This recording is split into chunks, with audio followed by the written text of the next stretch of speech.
இயக்குனர் சேரன் இப்ப வந்து அந்த ஆட்டோகிராஃப் ரீ ரிலீஸுக்காக நிறைய பேட்டி எல்லாம் கொடுக்குறாரு. அவர் கொடுக்கும் பொழுது அவர் குறிப்பிட்டு சொன்னது என்னன்னா, குணா படம் போய் பாக்குறாரு. குணா படம் முதல் காட்சி பாக்குறாரு, மிரண்டு போறாரு. என்னையா படம் இப்படி இருக்கு, என்னையா இப்ப சினிமானா இப்படிதான் இருக்கணும் அப்படின்னு மிரண்டு போறாரு. திருப்பி அடுத்த ஷோ பாக்குறாரு, திருப்பி அடுத்த ஷோ பாக்குறாரு. 3 ஷோ பார்த்ததுக்கு அப்புறம் நம்ம வந்து நினைச்சிட்டு இருக்கிறதெல்லாம் சினிமா கிடையாது, இதுதான் சினிமா, இப்படியும் ஒரு படத்தை வந்து எடுக்கலாம் அப்படின்னு அவருக்கு வந்து ஒரு பாடமா அமைஞ்சது வந்து குணா. ஸோ அந்த குணாவை பார்த்து மிரண்டு போய் தான் சந்தன பாரதி சார் மூலமாக அவர் என்ன பண்றாருன்னா, மகாநதியில ஒர்க் பண்ணணும் அப்படின்னு வாய்ப்பு கேட்டு போறாரு. சேரன், அந்த சேரனுக்கு நிறைய அனுபவங்கள், அதாவது அவர் கோவப்பட்டு பாதியில மகாநதி படத்துல இருந்து வெளியேறாரு.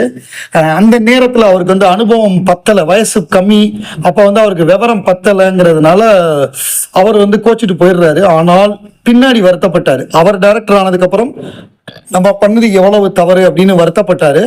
ஸோ அந்த படத்துல வந்து அவருடைய அனுபவங்கள் நிறைய, அதாவது அவர் ஆர்ட் டைரக்ஷன் சைட்ல வந்து அவர் ஒரு உதவியாளராக இருந்தார்.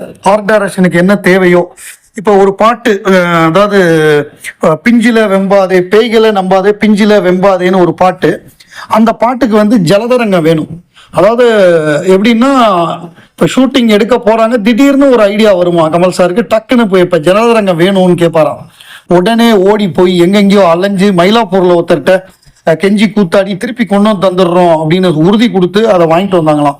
ஸோ அந்த மாதிரிலாம் நடக்குமா. ஒரு இதுல என்ன பிரச்சனை ஆச்சு அப்படின்னா, அந்த ஜெமினி பிரிட்ஜு கிட்ட ஒரு காட்சி, அதாவது அப்ப மழை பெஞ்சுக்கிட்டு இருந்தது, அதனால எல்லா கேமராவெல்லாம் கவர் போட்டு மூடி இருந்தாங்க. ஒரு காட்சி என்னன்னா, பூர்ண விஸ்வநாதனும் கமலஹாசனும் அந்த பாலத்துல நடந்துக்கிட்டே பேசிட்டே போற மாதிரியான ஒரு காட்சி. அப்ப என்னன்னா, மழை பெய்யுது, இவங்க கவர் போட்டாங்க, இவங்க எல்லாம் வண்டி தள்ளி நிக்குது, இவங்க இந்த இடத்துக்கு வந்துட்டாங்க. இப்ப என்னன்னா, டக்குன்னு வந்து மழை நின்று போய் வெயில் அடிக்குது. இந்த மழையும் வெயிலும் அடிக்கிறப்ப வானவில் வருது. அந்த வானவில்ல ஷூட் பண்ணணும், டக்குன்னு கேமரா எடுங்கன்னா வண்டி எங்கேயோ இருக்கு, கேமரா எங்கேயோ இருக்கு, அதுக்குள்ள வானவில் போயிடுது. கமல் கண்ணா புண்ணன்னு எல்லாரையும் சத்தம் போட்டாராம். அதுல கோச்சுக்கிட்டு இவங்க எல்லாம் போயிட்டாங்க. இதுக்கப்புறம் இவர் படம் எடுக்கும் பொழுது, இவர் எல்லாரையும் சத்தம் போடும் பொழுதுதான், ஆஹா அன்னைக்கு நம்ம கமல் சார்கிட்ட கோச்சுக்கிட்டு இவர் போனது மட்டும் இல்லாம இன்னும் சில பேரையும் சேர்த்து கூட்டு போயிட்டாரு சேரன். ஏன்னா அவர் ஏற்கனவே ரவிக்குமார்ட்ட அசிஸ்டண்டா இருந்தவர்.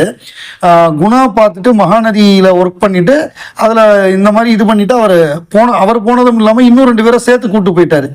ஸோ அதனால கமலுக்கு எந்த நட்டமும் இல்லை. அந்த படம் பிரமாதமான படமா வந்தது மகாநதி.